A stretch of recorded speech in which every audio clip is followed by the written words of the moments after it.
Welcome, Mike Snyder, Cyber AB. And if you haven't met Mike, he'll tell you more about his role. Mike, really appreciate you joining the CMMC Roundtable, especially on your off day on this President's Day. Format of this webinar is just open questions, answers, any information you want to share, any latest updates from the Cyber AB. Have at it. So the floor is yours, Mike.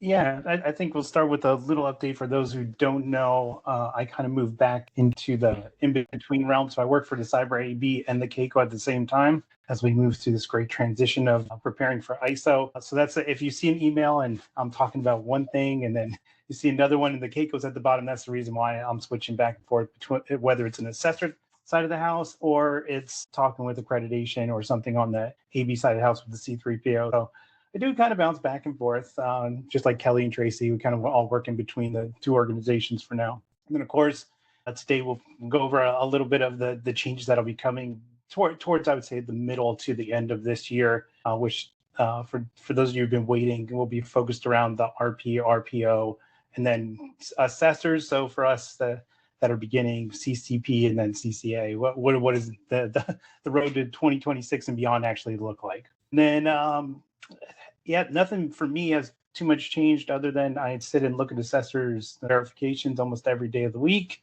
It's tons of fun. So I'll answer some of the questions there because I know that's been, that's how Derek and I got kind of linked back up as I came back into the ecosystem underneath the AB and the CAICO, was kind of the struggles of that and where we're at and some of the automations that are being put in place right now with the DoD's changes and when you can expect those to come. So if you're teaching, you kind of tell your students where we'll be. And if you are a student or a candidate, you kind of know what the process should look like. And other than that, yeah, I'm kind of open book today. So for most, everybody wants to hear about the implementation side of the house and then kind of the assessor mashup. How are we doing those and how we're going to separate them kind of moving forward? Because it's been a struggle over, I don't know, what are we at, year 5, 6? And it's kind of been quite the ordeal. Feel free to stop me because for those of you who've been in my classes or like Derek already knows, I like to ramble on about everything CMMC and the ecosystem. But I'll begin with the RP program because that's probably the biggest thing that's going to change over this year is kind of like drawing it back and actually bringing it back to like an implementer's course.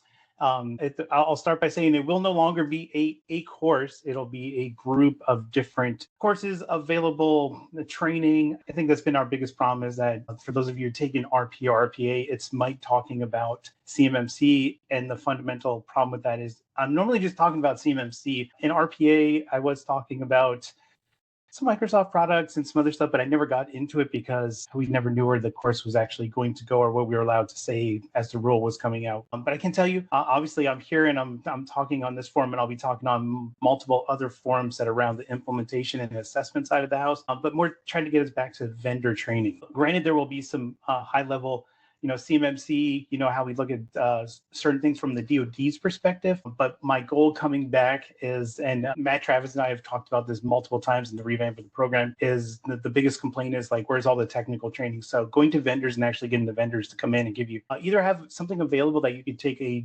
CMMC or a government assessment, an actual course. So most of us have taken I have a lot of Microsoft certifications or designations. That's, as you can imagine, that would be the top on my list. But we also reached out to other vendors from Amazon to you name it. I say I reached out. I really didn't reach out. Most of them were already asking since the beginning of CMMC. Just now we're back in those negotiating of what is CMMC. Don't try to, I've obviously put a lot of commercial side of the house into CMMC training. And then on the flip side is have commercial training available. The reason I say that is I think we in my personal opinion, with RP is that we struggled to give somebody a place to start. We just kind of jumped right into CMMC and said, oh, by the way, this is how you implement everything. But that's at a kind of high level if you're dealing with a mom and pop organization that's very small, where you would want to start with maybe you are in a commercial environment. How do you secure the commercial environment and create a CUI environment without going nuts, like creating a GCCI? So that's one of the things we're focusing on now is not just what I would probably consider it force feeding information to RPs, RPAs. And then, of course, on the other side of the house, I'll quick switch. CCP, CCA is the same thing. I know Derek and I have had multiple conversations, and he's not the only one. There's some of our very technical side of the house with the assessors. are used to Mac or Linux or other operating systems, and we really never focused, or I didn't focus on that. In the beginning, CMMC was supposed to be the assessor just know everything, but we do understand that some people have never seen those environments or dealt with those systems. So although the training will be available to RPs and RPAs, I want to let all the CCPs, CCAs know that there is, from environments to training specific for what you would actually look at as an assessor. And remember, it won't focus on the implementation side of the house, although it may talk somewhat about the implementation. It won't go in depth of how you would implement it, but more what do you need to look at from the assessor's point of view or the assessment team's point of view. That's been one of our struggles, especially with Microsoft constantly changing their products, or I would say even I deal with Google and Amazon, and they have slowly changed and migrated. And as we go to, for those of you who are in this kind of in between, as we figure out FedRAMP and FedRAMP moderate equivalency, there's been big scrutiny and pushback from the major vendors to like, let's align the program, make sure the assessors understand what they're looking at. So that'll be kind of the focus over this year, is to get that program kind of where it should be in the DoD's vision. And then, of course, with the vendors and the assessors. So all three groups of people are on the same sheet of music. So we don't have the current conflict we're having right now.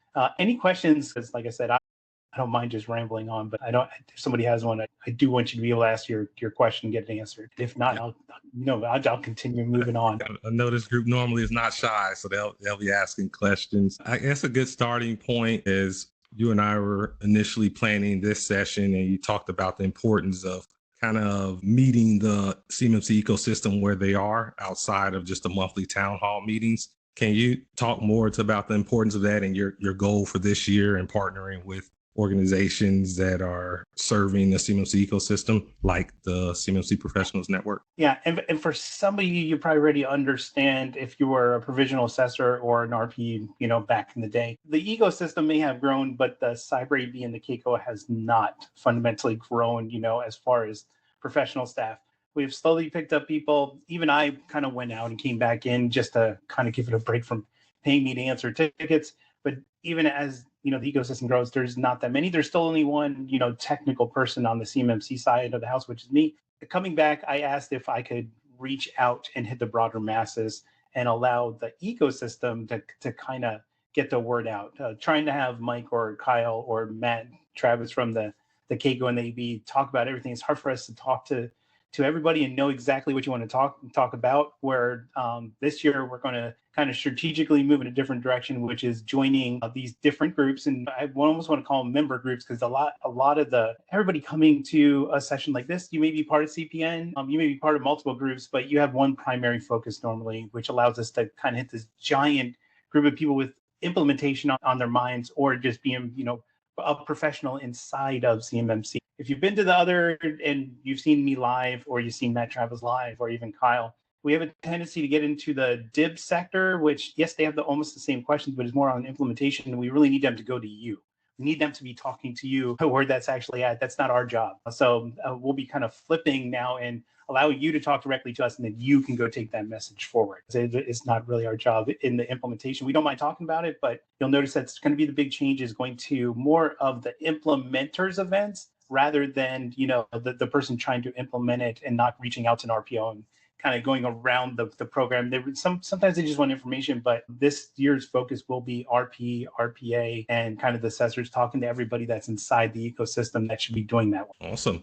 I see Wendy has her hand raised. Do you have a question, Wendy? Feel free to come off mute. I do. I might have a couple, but let me start with one. Mike, I'm higher ed, and I really appreciate that you're going to take a focus back to RPs, RPAs, because higher ed does tend to bring in the RPAs so that they can help in their environments. Are you considering on bringing in some guidance that is specific for the higher ed environments, where it's so nuanced and diverse and not typical of the DIB that may be looking at an enterprise level or just one single area? Yeah, so I would say to follow on with our session last year with RCOP and EDUCAUSE, I think this has been a big topic between the DoD, PMO, and myself and Kyle, primarily just because we deal more with the education side of the house. Not saying that Matt or the AB don't have anything to do with it, but my goal this year is to split it up. So on the implementation side, get more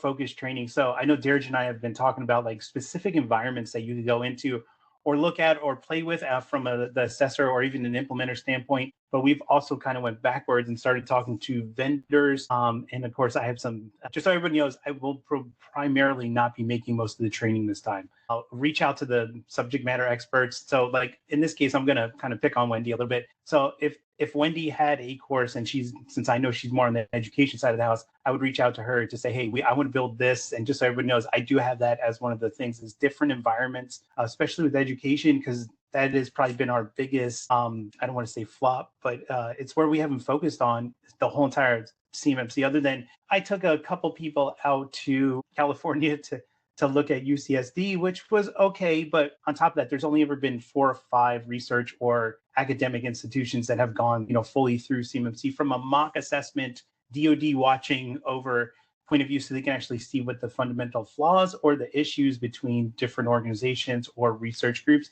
that are sharing information. So that is one of the goals of this year, Wendy, is to actually create more diverse training in the different groups. So not just DIB, that one will be split into 2 between academic and research, and then the academic research merge, where that organization, as we all know, does both. They could be on multiple projects or even working with primes doing some research or making something. So my goal is to try to focus from every area to make sure we're not missing anything. And then also build the availability to put additional content in at any time. So if we get enough, don't get me wrong, we have way more than enough feedback from RPs, RPAs, the OSCs, even down to the education side of the house. We have that, but I want that to be I can do a revision or ask for hands-on training or stuff built into courses, or like Derek and I have been talking to, stuff that would be more managed on this side of the house, but that I can advertise and know, hey, this is what they're asking for. Would you have the ability to build this? And we'll start advertising it within the course. When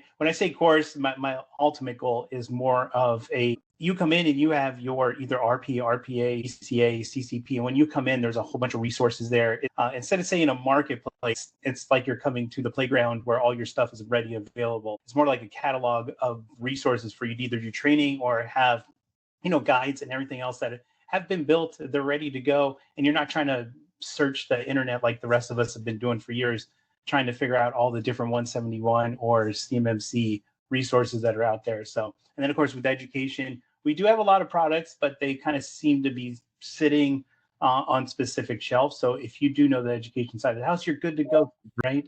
But I didn't know RCOP existed, that whole side of research until probably 2 years ago. And I would imagine most assessors are the same way, but there's a lot of documentation within just that group alone that would help an assessor to understand that there is a problem and some things to look at. So I want to get all that into one community resource for everybody that comes into their profile. They can just click something and know, okay, I want to know about this resource, or I want to know about a specific, you'll hear me mixing the terminology right now. I'll try to stay with requirements of 171, which are now in CMMC. But actually going down to that requirement and objective level, what are we actually looking at and where do I need to go to figure that out?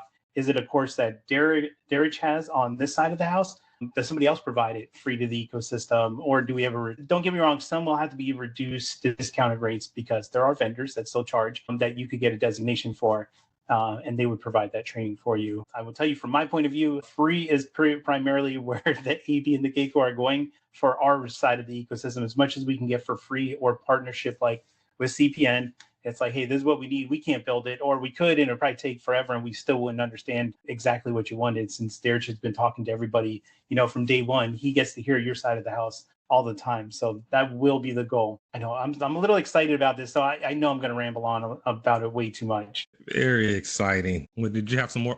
When you said a couple questions, and anyone else have questions? Mike's ready to answer them. I think of their questions. Mike, you mentioned about reviewing the CCA applications. Can you talk more about that process and how is it looking?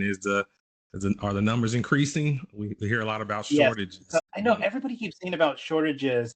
I'll talk about this in a couple different stages. One, right now we're sitting a little bit over 300 between lead CCA and CCA, and that's 100%, verified. Now, I accidentally made this on one of the C3PO calls. I said I am 100% complete. That means Mike has reviewed 300, submissions. and they're good. They're good to go. Now, with that being said, there's some issues with the website and these changes that the DoD kind of threw on last minute. Like, you have to have your Delta training completed. You have to have suitability completed. So I'm in the process of working with John and our new developer, Andrew, like going through each person's account or their profile and making sure 100% you will show up in the marketplace and the lead CCA. Current page is static. I go in and I put those in. So I'll be pushing another one this week. But overall, we're sitting above 300. I would imagine by the time John and I get and Andrew get done, we should be close to 400 verified, because I like I told them last week, I felt like a lot of that was people, as we switched from the original form. For those of you who did it in November and December, you got the Google or whatever you want to call it, the more manual form that I just quickly created so you go through the process. That is now switched over, and when you log into your profile, you can kind of go back through the application process. Don't get me wrong, it is a work in progress, but it allows you to upload it right into your profile. I get a notification, just so everybody knows, it doesn't just sit there. I get a notification, it builds me a task that I have to complete. It annoyingly emails me or puts something in Teams daily to let me know that I have those sitting around, which is a little bit better for me because I did used to have to go check the form all the time. So that's where we're at with that. The only thing is, if you, and this goes to anybody teaching or know somebody that has to submit a packet, if you have, like, I would say within the next couple of weeks, the lead CCA submission, like those requirements, they're built, they're just not turned on. So submit it just like you're doing a CCA, but on your files, just put LCCA or lead CCA inside your file name. That way I'll know instantly, like, okay, I want to be a lead CCA.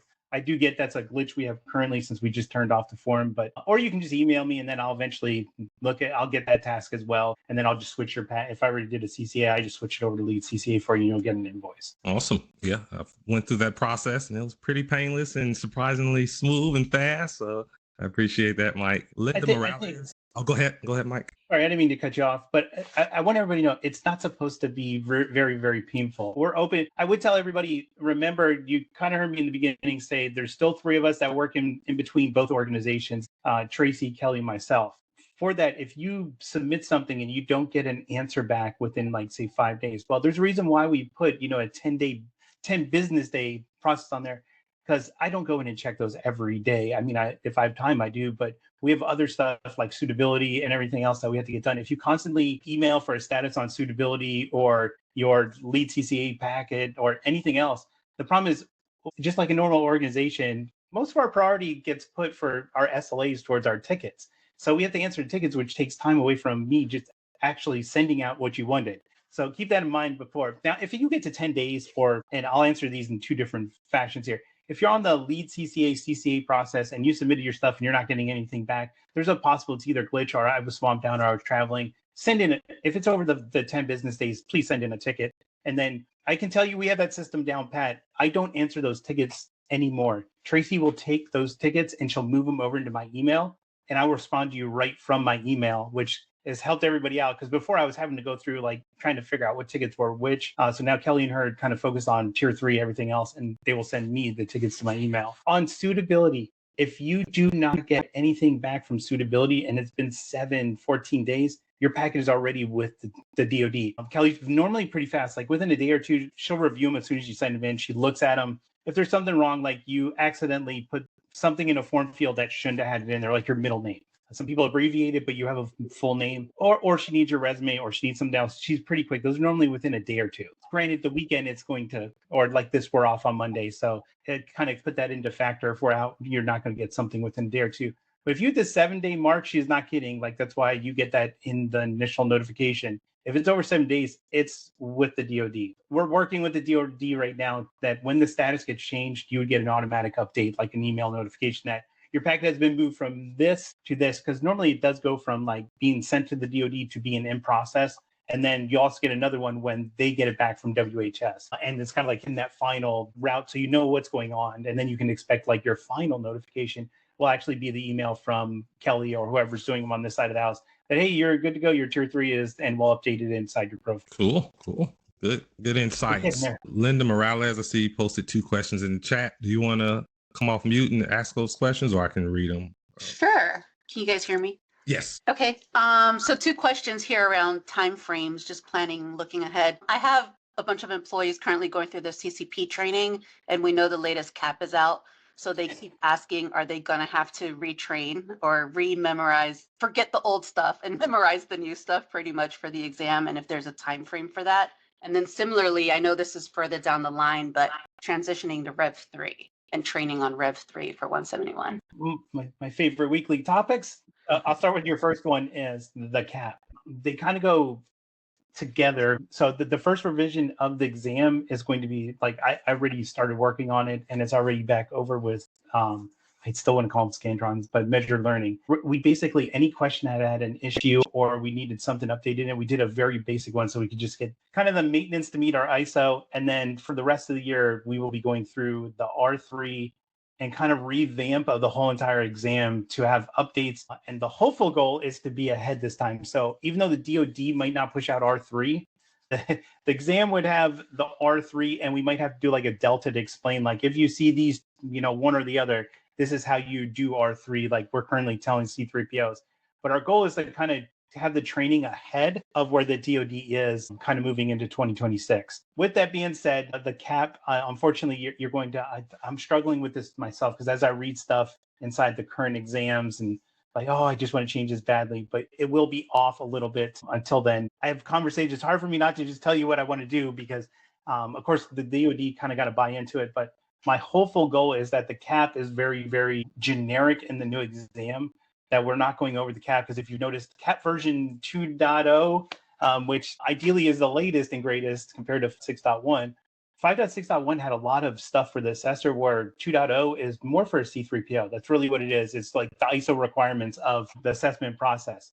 We would expect to see that most of the knowledge that we put in the CAP originally, that will go back into our body of knowledge for CMMC. So you just be able to log on somewhere and see what the current, how to look at that implementation, or it's for some of us to know the compliance conformance part of how to do the assessment. I see a lot getting broken up just because of ISO this year. And that's why I don't want to tell you like certain things are going to be taken out or put back in. It really just depends on where the DoD feels comfortable with how much of the CAP do they really want a CCP or a CCA to know. And it's the whole reason the exam is where it is right now. But our goal is from a time frames perspective, or like if I say, hey, if you take your exam within the next 6 months, you'll be okay, or should they actually start looking at both CAPs? And no, we will not change that exam till the end of the year. Okay.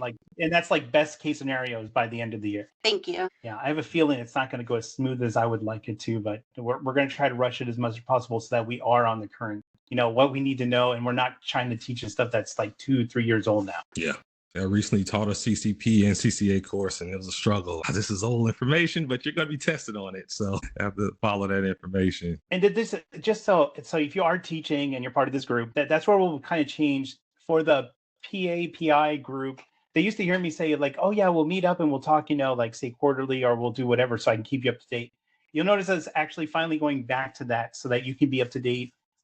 There's a lot of stuff I can see missing from just watching people teach, or myself. I went out and taught with, different LTPs while I spent my year outside the AB. I won't say outside the ecosystem, but that's probably the biggest things is like, what do you teach? Because I think a lot of people over teach the content.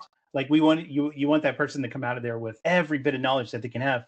But the fundamental issue with that, and I would say I even learned that in the DIPCAC, is if you overfill somebody, they're not going to pass the exam, or they're going to struggle to pass the exam because they have too much information. The other thing is it builds like this hype of what the assessment is going to be. And really you're learning most of your hands-on and doing everything. You should be doing that with an assessment team, like where you can actually see it, visualize it.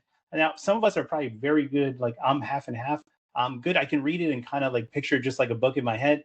And then when I go, I put the two together. But we have noticed that on average, like 75% of the assessment team learns better hands-on with the team. They're always like, well, we read this. And it's like, well, yeah, that's what it says, but this is what it means, just because of the way the DoD wrote certain things.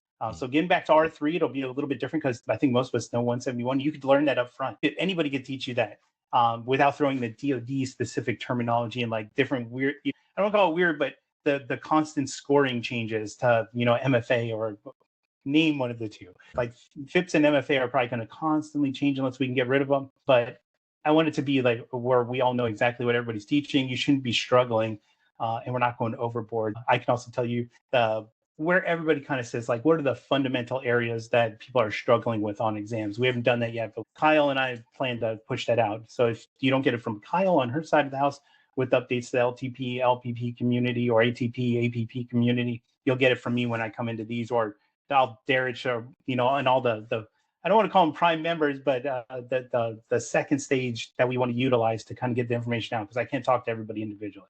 But we will do stuff with just assessors and then stuff with just instructors. Makes sense. Jacob Hill, do you want to come off mute and ask your question, or I can read it? I know you didn't say Jacob Hill. Yeah, Jacob Hill, if he can't come off mute or not, but I'll go ahead and read his question. He can come off mute if he'd like to add to it. But he's asking about if the PIs will be able to become CCIs, I guess, this year. So I'll tell you, it's in the books. Most likely we're going to push it off for a year. Kyle and I have talked about this. Since we have the 18 months to implement it, there's no reason to charge you for another course for something that you're already doing. That's kind of where we're at. We also feel like we need to build the ecosystem and the fundamental need for assessors, which will come later on in this year as we get other organizations and as the contracts start coming out. You've probably seen a training uptake just because of the C3POs. We also watched in the beginning, so we expect a kind of like a roller coaster. Yeah, everybody needs it, and then the C3POs will kind of drop off a little bit as they're getting used to it, and the contracts really aren't out. It's just people prepping, and then as the contracts go up, they should shoot up again, and we should kind of stay in no more flux after that, because the DoD knows exactly what's coming out. Like once a contracting officer can put them on, we can expect to see them kind of nonstop. They already have kind of the roadmap. But for now, I think that would hurt a lot of people because we're trying to charge you for something that you already can do as a PI. If something changes during the year and the DoD does push it, I would imagine we are. But we think that kind of the priority right now is the R3, getting that on board, and the actual revision to the exam, and not trying to ideally charge you for another identification or a badge or a certification that you're already doing with no struggles. Got it. I see Mark DeBry has a question. Come off mute, Mark. Hey, Mike. The DoD's kind of push this in, and I do attend the Cyber AB calls on Fridays, so I hear a lot of that complaining. One of my questions to you is, it seems like the DoD put this program in place, but they still have a lot of bottlenecks. Do you see anything behind the scenes that they're doing to address the bottlenecks from their point of view? Like, for example, the Tier 3 and the certificate and some of these other things. It's just, and I know Matt's like, hey, it's not in yet, but it just feels like there's so many bottlenecks from their perspective, but they're not doing anything about it. Is there any behind the scenes that they're doing something to change that and try and make this a little more streamlined from their perspective? Yeah, I think it's taken me all these years from coming from the DIBCAC into here. I used to be the same way. I would get frustrated in the DIBCAC because nothing would happen overnight. And granted, the DIBCAC was a lot fast. I mean, maybe a month or two, and we could have a recommended change instantly signed off by Ms. Lord at the time. The other problem is moving the program into the CIO's office, I think, causes some of that bottleneck, because not only do you have to go to A&S from the acquisition side of the house, you also have to go to INS for the security side of the house, and then the CIO's group has to all agree, which is kind of causing the bottlenecks you're talking about. I can tell you from the point of view of suitability, it's like something we talked about for the last 3 years, almost on every Thursday meeting.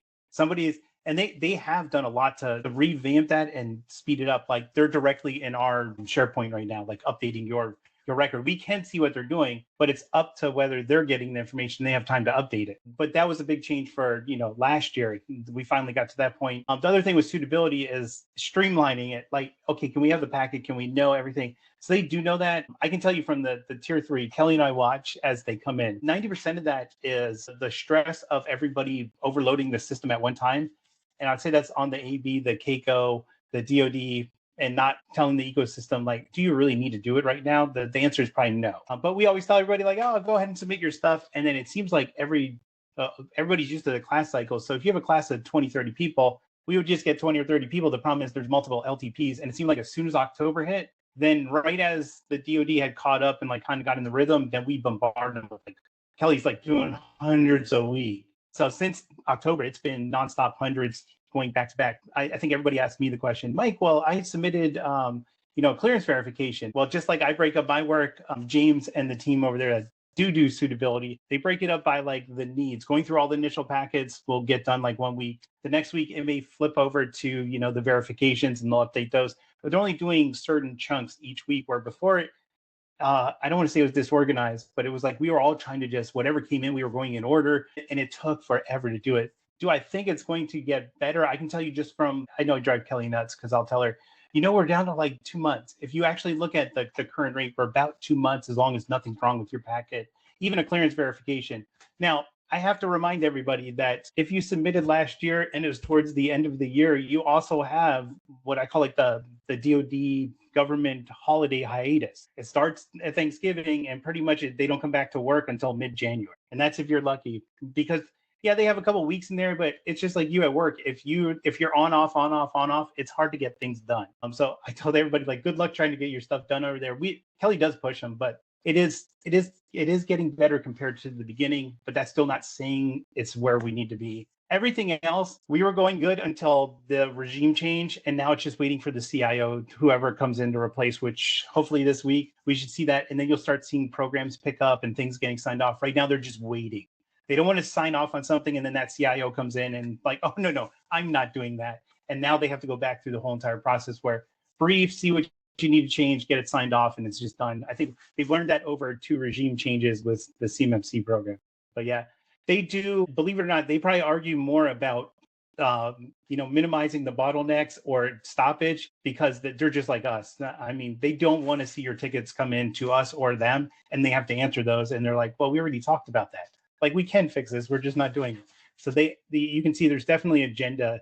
The other thing is they have to answer to Congress and everybody else of, is the program going to work? And now we're in that phase, like, yeah, it's working, but they have to constantly update numbers. And if they cause a bottleneck, they have to explain why there's a bottleneck stopping us from creating assessors or anybody in the ecosystem. So I would say that's the nice part of the 32 going through, and then the 48 will probably put even more pressure on. But yeah, I know nobody's really happy about that, because I do agree there's some fundamental changes I hope happen that it should be like snapping your fingers. It should feel like a couple days you're waiting on stuff compared to months. So, Mike, I saw the announcement, I guess it was last month, with the CyberAB partnering with the Secure Controls Framework Council. What does that mean? What's the benefits to the CyberAB? And then also, do you anticipate any opportunities for the CMMC ecosystem, some overlap there to Yes. involved in that? Yeah, I'm in the middle of that, but from our point of view, from the CMMC side, we haven't started any like reciprocity or anything towards there, just because there's still in the fundamental of like stage 1 of that, like CMMC, 5 years ago. As they get closer, I know some C3POs will be reached out, to try to do beta. I don't want to say testing, but that's really what we're going to try to do is, can we do a reciprocity, and will that be agreeable between all the C3POs? But we're way off from that. I mean, I still got to work on just other countries that do 171 and try to get in there. But the idea with that is a lot of the RPs, RPOs, and then some OSCs were ideally wondering, like, is this always going to be a CMMC thing? Like, if we talked about in the beginning, there would be like stepping stones or blocks. And that's how the 5 tiers were supposed to work. It just never came out like that. So we're hoping fundamentally, like, you could start with SCF, you could start with something, and then slowly work your way up, or get a non-certified. The one nice thing about SCF is it does have both sides of the house. You can go get an ISO certification under certain programs, and then you could just have a certificate that says that you've been through it, which helps you get to a certain point, or your cyber insurance, some other things. But yeah, we have a lot of work to do, but the hopeful goal is like they become, somewhat merged together. If you needed to do CMMC, you're going to stay with our side of the house. I would also imagine a lot of C3POs, assessors, and RPOs are going to ideally do both, right? Okay. We have like banking and some other things that really focus towards the CSF. They really don't go into the 171, even though you can kind of formulate the 53 and some of the controls do overlap. A lot of industry has like asked, like, what are you guys going to do with this? And it's like, yeah, 171 doesn't, kind of fall into that. It would cost you more to do it that way. So it's there. I would expect to see more towards May, June as the programs stood up. I mean, they are really in the beginning stages of that. You'll notice more come out, and I'm sure I'll be talking more about it at that point, because it'll come down to our side of the world and trying to get CMMC. I don't want to see a CMMC aligned, maybe more like SCF aligned with a CMMC, like institutions that actually use SCF as the, how do I implement stuff, or how do I do my paperwork, and making sure that is translatable by a C3PO or by the D. Okay. Got it. All right. Anyone have questions, feel free to come off mute or put your questions in the chat. for Mike. Great opportunity to ask any questions you have. I know the monthly town halls can be a little more intimidating and not as free flowing, but yeah, it's definitely a good platform to get your questions answered. And then they can always filter, like you normally give me emails. They can filter any like specific question to you and then just send it to me and I'll answer it and you can answer it back to them. Because I know sometimes like I don't think of questions until after I get off. Then I'm like, oh, I should have said this or I should have asked this. Quick question on the cyber AB marketplace, like the CCAs. Is John going to add a little indicator that somebody's a lead CCA? Because I know there's a different page that's lead CCA, but is there going to be an indicator for lead or not? Yeah. So we have to break these up by like different. It's very frustrating, even on our side of the house. That lead CCA page you see is static right now. That was like a temporary solution, right. So we didn't have to turn off everybody's accounts. That was a DoD requirement. The other aspect of this is just like, I'm trying to think, how do we have them before? Like if you're an RP, RPA, whatever. I don't think it's going to. So that little delta that shows up that the DoD wanted on for your Delta training. That sucks up with like the one slot on your card that we can place anything. So ideally, it's probably going to drop into like a lead CCA, like card itself, just like you had before. Like you'll have a CCP, a CCA, and then a lead CCA. And if you're kind of in the C3PO calls or anything with John, you'll hear him proposing different things before he implements it. He normally asks everybody how to look. So, Derek, what I can do is as we get closer to that, I think that's like the plan for to be in a final development by the end of the month with lead CCA. Let Mike test it out, but I can also like hit you up, send you what it might look like both ways, and then you can push it out to everybody. What do you guys think? Which way? Because the problem is sometimes I don't want to say we don't think through it. We just don't have enough time to save like from your customer point of view, which is easier to understand, right? Because that's really what the marketplace is for. If I make it very hard to figure out if you're a lead CCA or not, it kind of does. We've had people saying it's like, okay, yeah, I get your point. But as John gets towards there, I think he normally sends me screenshots. So we'll shoot him out and say, hey, what do you got? Which one makes more sense from your side of the house? Not from us. Most of the time, the DoD is okay with it as long as it shows separation. That's our biggest concern right now is who the lead CCAs are and who can be on a team and who can't. Michael Counsel, I see you have your hand up. You want to come off mute and ask your question? Yes, I have a question concerning the Tier 3 determination after you pass the the CCP examination. So it says if you possess an active DoD clearance, don't fill out the DocuSign.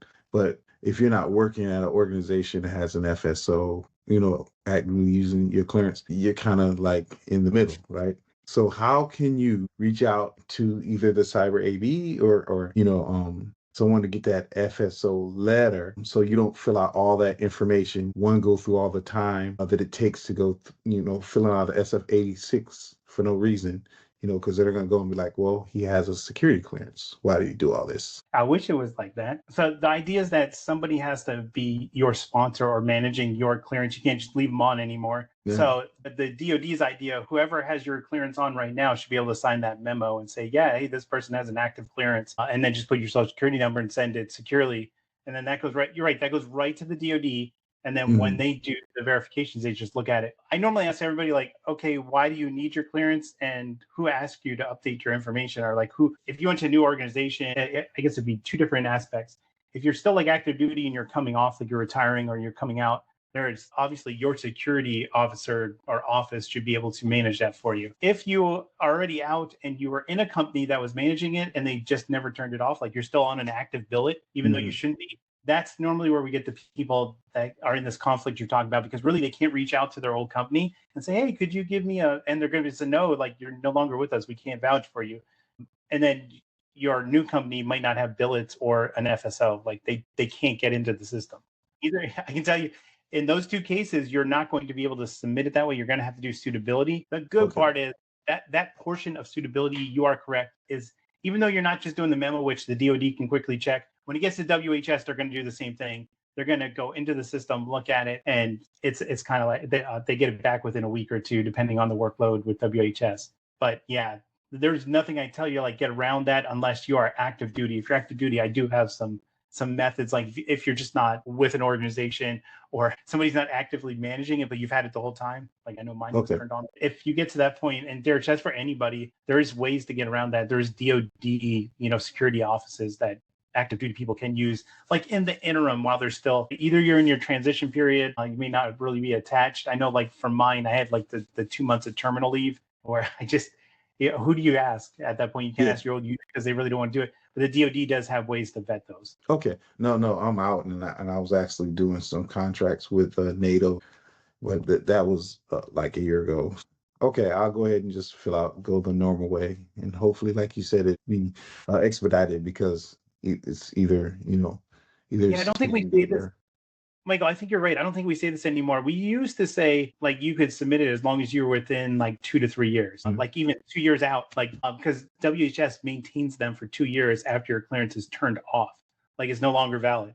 They still have all your information. They can see when it was adjudicated. Yeah, and it works like that. I mean, it worked like that in my case because it was I was working at the UCOM.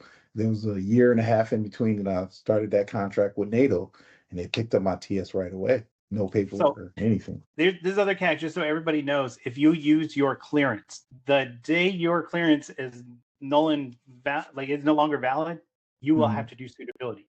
So unlike suitability is good for 10 years, just like a clearance, because it's like you're doing a clearance. If they go in and look at your thing, they actually put the date that expires. So if you're already out and you can't update it, it's going to be the same way. When it comes up, we get a notification that you have to submit a packet or a clearance update, which most people can't do because it has become null and void. You probably left that company. So just keep that in mind if you're doing it. If you want to stay like with the 10 years and max out as long as possible, and like you're no longer with that company, or like you're about to leave or something else, and you may have like 2 years before you have to do your 5 or 10 year renewal. Just keep that in mind, because it could be good for 2 years, and yeah, you got through the process very quickly. But what's going to catch up with you is 2 years from now, while you're doing assessments, now you're going to have to go through the whole packet. Yeah, thank you. No problem. Thank you. They're good questions. I don't think a lot of people, we don't have a lot of information on that system to begin with. It's been slowly worked on over the last couple of years. And Prince, I see you put a question in the chat. Do you want to come off mute and ask your question? I can read it around security clearance as well. Prince mentioned that I think his is with the Department of Energy, and they pretty much say they don't share clearance information with agencies outside of DOE. Yeah, I can tell you it's like an act of Congress to get anything other than a DoD clearance to go through. We used to try it with like DHS and everybody else, and it's still a pain. And WHS in the last couple of years has kind of like stripped back just to make their process more streamlined, which makes sense, because if they have to reach out to every agency, it could put a hold on yours for months on it. Like some of the people in the beginning got pissed off because it would seriously take forever if you weren't like one of the 4 branches, retired or got out and had a clearance. If you were with anybody else, it took forever because you're waiting on that other agency to give the feedback that WHS needs. And then just so everybody knows, they don't wait. If you don't answer or that agency doesn't answer, after the 30, 60, 90 days, which I think we're down to like right around 30, 60 for some things, but mostly like if they don't get a response in 30 days, it goes inactive. At 60, the packet is resubmitted back to the DoD, to us, that you have to reapply.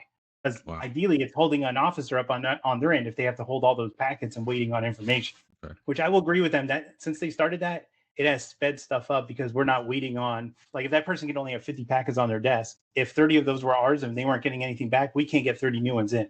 So it does help out. Makes sense. Mike, you have any updates about SeqWest?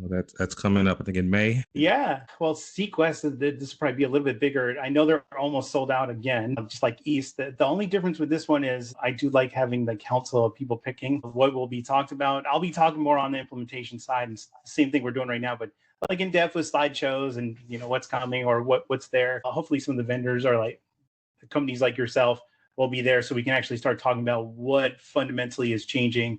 You can see it hands-on. I can tell you it's going to probably be a little bit different than what most of us are used to. The overall shift should kind of go more to like, we'll have gatherings, but these will be more specified like towards the ecosystem than trying to sell stuff to the ecosystem.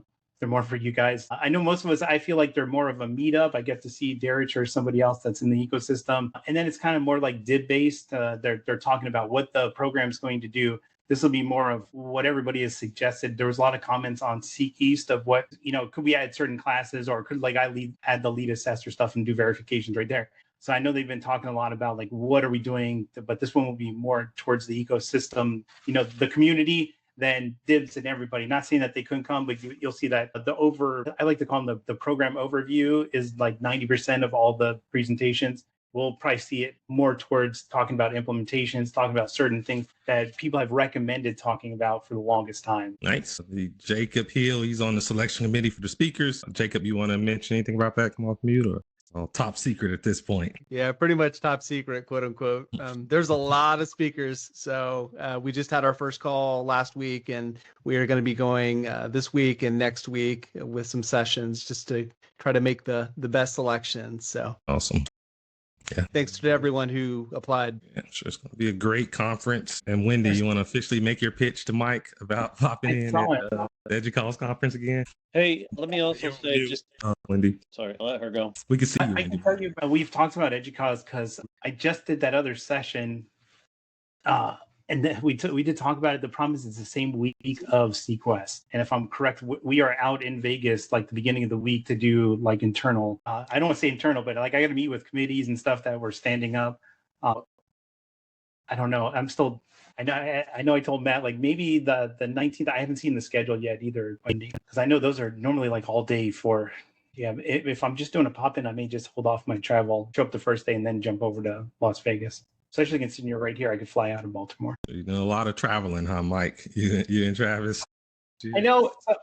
I try to propose that we do these. I like talking. I like going in person, but it sucks up like your whole. As most of you know, it sucks up most of your week flying there, talking, walking around. So I don't get a lot of work done unless I do my usual. Everybody knows I do the early mornings or late nights. But of course, I need to focus a lot of my energy towards the exam revamp and then changing everything that we've wanted to change in the ecosystem for the last 2-3 years. So I'll probably be focusing more on these. But Kyle and I do want to go out to some of the education and research ones, just because they do need a lot of emphasis. Oh yeah, and John Hightower, he puts out a lot of content around 853. John, you got any questions about the crosswalk between CMMC or any insights you gleaned? No, like you said, I'm trying to get ready for Rev 3 and kind of make that crosswalk and trying to get caught up with that, because like you said, I'm a 53 guy and the CMC is a little different and I'm chagrining. I like 53 better, but I understand it's more modern. I think we need to get sleeker, and 53 was a super, super heavy list. I think it's better because it's more checks, but that's a separate argument, and we can have that discussion. You are good. I think everybody, whether they came from 53 like us, or they started with 171, the DoD is even at that point. So you'll notice just like the NIST is finally getting 171 to 53, the DoD has finally realized like, okay, this is easier for us to explain ODPs, to explain everything. But yeah, that whole, even from my DIPCAC days to the early, mock assessments here, I think that was the biggest struggle. Like, okay, so what do we have to do from 53 or whatever? This book only says I have to do this thing. So yeah. For me, I just think it's more secure, but Derek done convinced me I'm old. I need to switch over and get more modernized. I just think STIGs is a harder lift and much heavier, and I think cybersecurity should be hard to be more secure. But Derek's a young guy. He's coaching me up. I'm an old dog trying to get some new tricks. Because I used to do the STIGs from DOD D5s from like 1995, so I'm old. So I just thought it was more secure, more detailed. The tech stack was, once again, they touched every little bit, but once again, super heavy, hard to move. I like it. Just so everybody knows, I think we're finally doing the contracting courses this year for C3POs, the assessors. I know that the RPs kind of get to hear me talk about it a little bit. And then if you've been to any of the events, I love talking about contracting. But one of the fundamental issues is they knew, compared to the 53 secret side of the house, there's limited contracts and they have to be sponsored. So the funding is there. Where if they would have done that with 171 and CUI, it would have cost them a fortune to implement, because just think about like a $50,000, $100,000, lump sum that everybody gets to do 53, a change. They couldn't afford that. But I think they're slowly starting to realize that it's like, yeah, we can't leave as much leadway as we were letting everybody get away with. It's like, you have to still be secure. Yeah, we get you don't have secret, but you're pretty close. Yeah. So Mark, I see you put something in about CUICon Tampa. Mention anything about that? Yeah, it's very similar to the Seek West, where there's a lot of the same speakers. A lot of the lead CCAs will be there speaking, and lots of the same vendors and MSPs, tools, GRC tools. So if anybody's there, if you haven't signed up and you can make that, it'd be great. If not, understand. And if you're there, connect with me. I'd love to meet you and have lunch or dinner or whatever. There's going to be a lot of us if you have a ticket already, I'm there as well. So this will be one of the bigger events for the CUI side of the house. For the people that are in love with dealing with this stuff. So me and Corinne Wise are going to speak on boundaries and scoping. Really critical item. Yeah, really critical. So as we're nearing the end of this roundtable, Mike, I guess any insights you can share to kind of close out with in regards to, I know you mentioned you're going to be revamping the RP training, I guess the timeline for that, and then also organizations like CPN as we're creating more practical hands-on training. Any insights for us or suggestions for us to make it really where it makes it easier for you to share that content out or to partner with organizations like CPN? Like, what kind of training would you like to see? Yeah, I think you and I talked about this a little bit, but for the general community, what I'll be focusing on is anything that's based off of 171 R3.